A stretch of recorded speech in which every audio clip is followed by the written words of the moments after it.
Olá, esta é mais uma aula do curso de Extensão em Promoção de Competências, promovido pela Universidade Federal do Rio Grande do Sul. Eu sou o professor Rodrigo Botelho, sou do Departamento de Ciência e Gestão da Informação da Universidade Federal do Paraná e nesta videoaula vou apresentar alguns apontamentos sobre privacidade e ética na comunicação da informação. Vamos lá? O objetivo desta aula, como está definido no nosso hipertexto, é refletir sobre proteção de dados, privacidade, ética e as competências infocomunicacionais necessárias para a comunicação da informação em plataformas digitais. Esperamos que ao final da aula você possa fazer uma autocrítica do seu próprio posicionamento nas plataformas digitais, pensando sobre os seus conhecimentos, suas habilidades e suas atitudes em relação à sua privacidade e à privacidade dos demais. Além disso, vamos ver que é muito importante conhecer as leis que já existem para regular o contexto da privacidade na internet. Para começar, vamos recuperar duas afirmações presentes no nosso hipertexto sobre as competências infocomunicacionais que tratam especificamente sobre a questão da ética e da privacidade.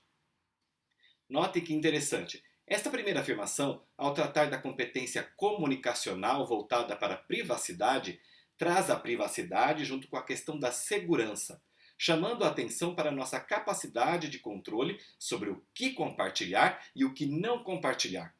A segunda afirmação, que trata de competências informacionais e midiáticas, chama a atenção para o uso de canais e ferramentas apropriados na comunicação da informação, do conteúdo midiático e do conhecimento de maneira ética, legal e eficaz.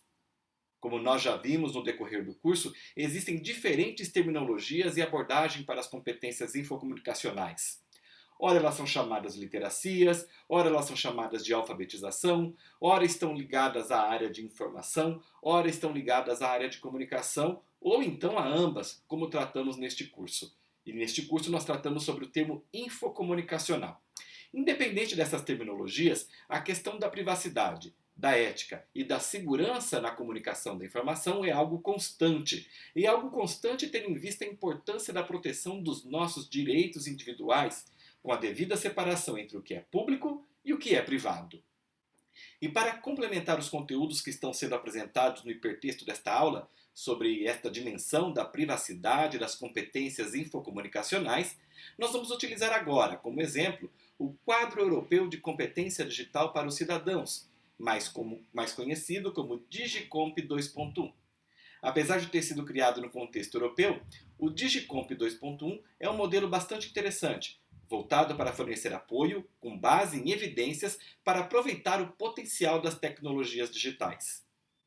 No Digicomp 2.1, podemos ver a proteção de dados pessoais e a privacidade como uma das 21 competências que compõem o quadro. As competências relacionadas a estes quesitos estão situadas, como podemos ver, na área 4, chamada Segurança, ao lado das competências voltadas para a proteção de dispositivos, proteção da saúde e do bem-estar e proteção ao meio ambiente. O que mais interessa para esta nossa aula é a descrição da competência sobre proteção de dados pessoais e privacidade. Vamos ver o que esta competência contempla.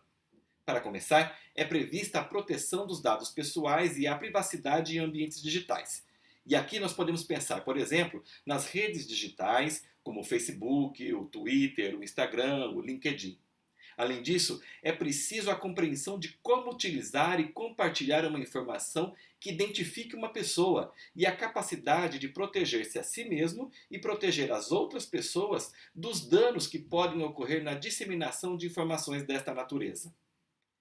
Basta pensarmos nos exemplos de informações inverídicas que circulam no WhatsApp para entendermos a dimensão deste problema. As chamadas fake news, por exemplo, podem causar sérios danos à imagem de uma pessoa ou até levar a extremos, como o que está sendo chamado de linchamento virtual, algo que já ocorreu após informações falsas sobre uma pessoa circularem na internet. Por fim, é requerida a compreensão de que as plataformas digitais são obrigadas a divulgar suas políticas de privacidade, deixando claro como utilizam os dados pessoais de seus usuários.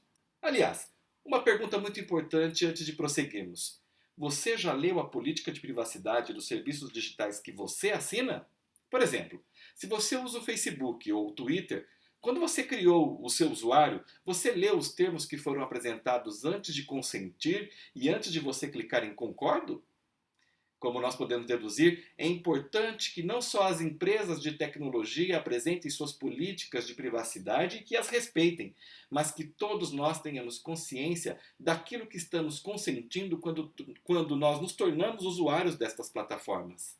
Voltando ao nosso exemplo do Digicomp 2.1, também podemos notar que o quadro europeu para competências digitais foi elaborado tendo em vista 4 níveis de proficiência: básico, intermediário, avançado e altamente especializado, como podemos notar nesta tabela. Para cada um dos níveis de proficiência é apresentado um conjunto de tarefas com níveis de complexidade, de autonomia e de domínio cognitivo. No nível de proficiência básico, por exemplo, são previstas tarefas simples, com autonomia que depende de orientação e domínio cognitivo, focado na capacidade de lembrar informações, de lembrar fatos, coisas, etc. Já no nível intermediário, identificado pelo número 3, as tarefas estão bem definidas e são normalmente rotineiras, com destaque para problemas simples que podem ser solucionados pelo indivíduo sozinho a partir do ato de compreender a situação.